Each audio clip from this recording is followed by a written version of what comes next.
Senhores telespectadores, o programa Justiça Sem Fronteiras vai entrevistar nesta oportunidade a professora Beatriz Abrão Oliveira.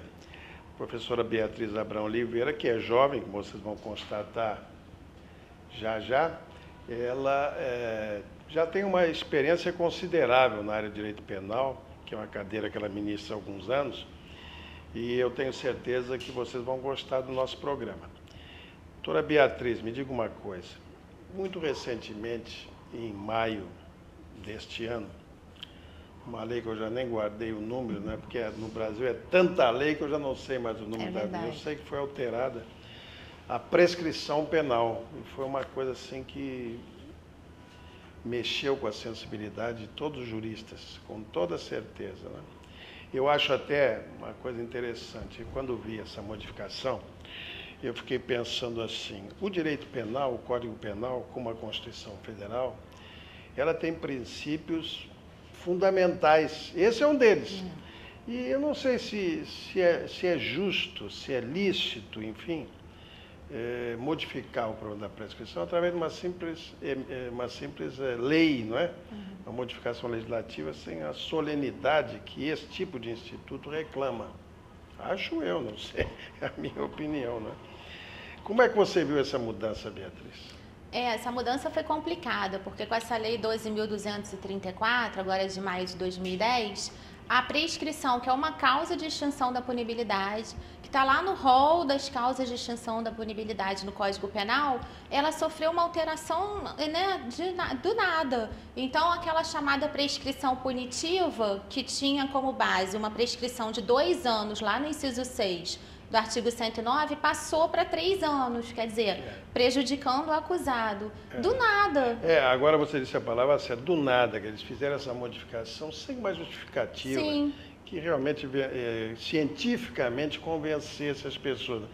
E houve até, no próprio texto que eu li lá do Congresso Nacional, houve até uma proposta de duplicar os prazos prescricionais. Quer dizer, um prazo de 20 anos, que é o máximo do direito penal, passaria para 40 anos. Agora você imagina você processar uma pessoa 40 anos depois do crime. Sim.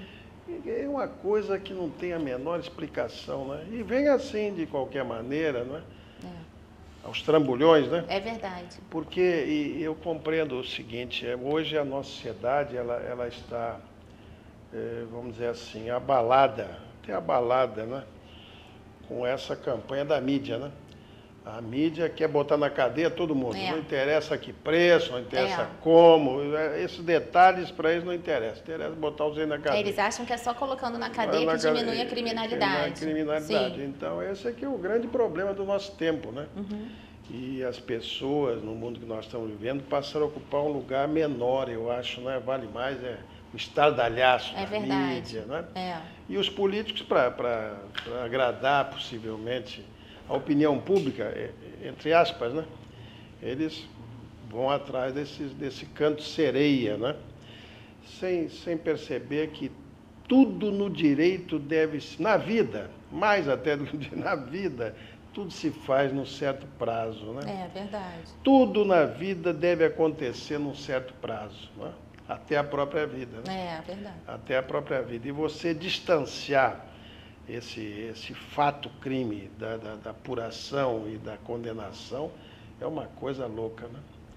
Você não acha que, para tornar o direito penal mais rigoroso, como essa a gente quer, haveria outras condições mais adequadas? Eu acho que os estudiosos de criminologia dizem, né, que quanto mais grave a pena, não é isso que resolve a diminuição da criminalidade. Na verdade, é um problema de base, investir mais na educação, né, na saúde, aparelhar melhor a polícia para fazer a investigação e não fazer com que essa prescrição nem exista mais nessa fase investigativa praticamente. Exatamente, né? não existe mais. Com a alteração, ela não existe mais nessa fase. Porque foi tirado o parágrafo 2º do artigo 110. 110 do Código Penal. 110, parágrafo 2º, número 2, né, do Código Penal. Isso mesmo. Que desapareceu a prescrição retroativa. Mas acontece, como nós estamos dizendo, né, a justificativa é quase nada, né? Porque ninguém disse que essa introdução pela reforma da Lei 6.416 e depois pelo Código Penal, Sim. essa forma de introduzir a prescrição retroativa para Sim. abranger desde a data do fato até a denúncia, né? Isso aí foi resultado de uma longa polêmica, né? Com a jurisprudência. Quer dizer, os tribunais vinham discutindo se Sim. devia ou não devia. Quer dizer, é um amadurecimento cultural do processo, né? E de repente veio a lei e disse, bom, vamos acabar com isso, vamos consagrar esse entendimento.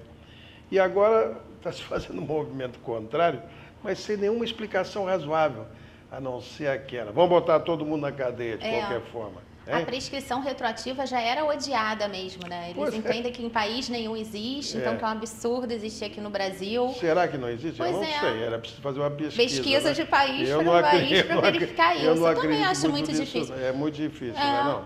E aí eles alegam então que é um absurdo e que vai gerar cada vez mais impunidade e que até tem gente já praticando crime pensando que o crime vai prescrever.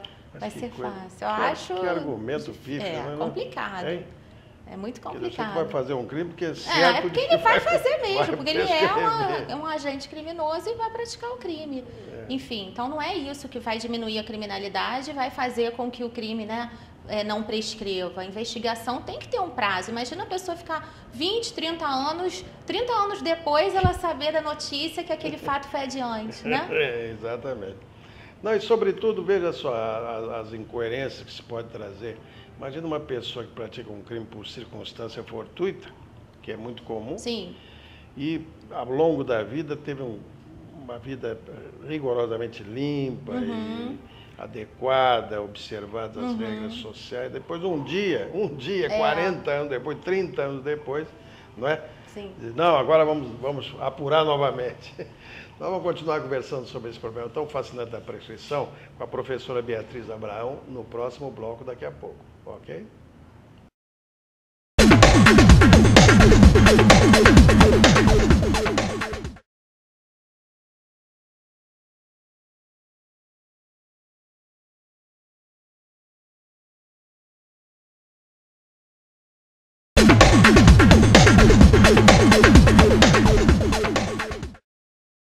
Muito bem, estamos de volta ao programa Justiça Sem Fronteiras, entrevistando a professora Beatriz Abraão, que é uma...